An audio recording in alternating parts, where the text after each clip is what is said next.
Dia bilang gini, kalau dulu pernah operasi patah tulang pada kaki, nah kedepannya akankah ada perbedaan panjang kaki? Misalkan yang satu panjang, yang satu jadi agak Wah, pendek. ini netizen yang cerdas. Karena akhirnya setelah sekian lama muncul pertanyaan kritis. Apakah setelah operasi patah tulang bisa terjadi perbedaan panjang kaki? Jawabannya bisa jadi, ya, bisa jadi. Dan itu jujur aja adalah urusan dari dokter spesialis ortopedik atau pertulangan. Jadi di sini saya menjawab sebagai dokter umum karena dokter umum tuh harus tahu semuanya secara superficial. Jadi yang pertama adalah patah tulang itu banyak jenisnya. Ya, ada patah komplit, patah total, patah serpihan, patah hancur, patah terbuka, patah tertutup. Itu urusan dokter tulang.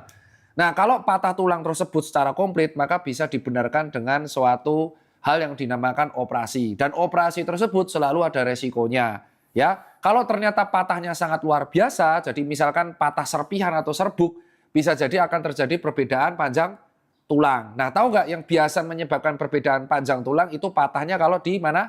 Di area femur, tulang terbesar. Tapi kalau patahnya komplit cuman gini tok, klek. Nah, ini disambung lagi insya Allah bisa.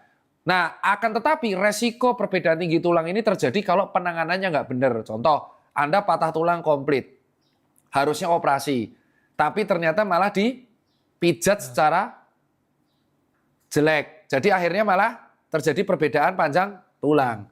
Ya, jadi tukang pijat pun itu kalau tukang pijat yang proper ya, tukang pijat tahu kan pijat-pijat yang proper tulang, itu pun akan melihat ronsen. Kalau patahnya itu fatal, biasanya tukang pijat tuh nggak berani dan akan merefer dokter ortopedik. Jadi pilihlah tukang pijat yang memang proper. Itu yang ngomong sih bukan saya, tapi dokter ASA SPOT.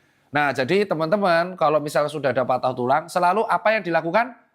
Ronsen, bawa ke IGD, langsung ronsen dicek patahnya itu jenisnya apa, kalau ternyata memerlukan operasi, operasilah dengan dokter yang proper. Itu kalau dari saya. Jangan sekalipun mendiagnosa sendiri, apalagi mengobati sendiri tanpa ada pemeriksaan penunjang. Itu akan membuat resiko perbedaan panjang tulang habis operasi lebih besar.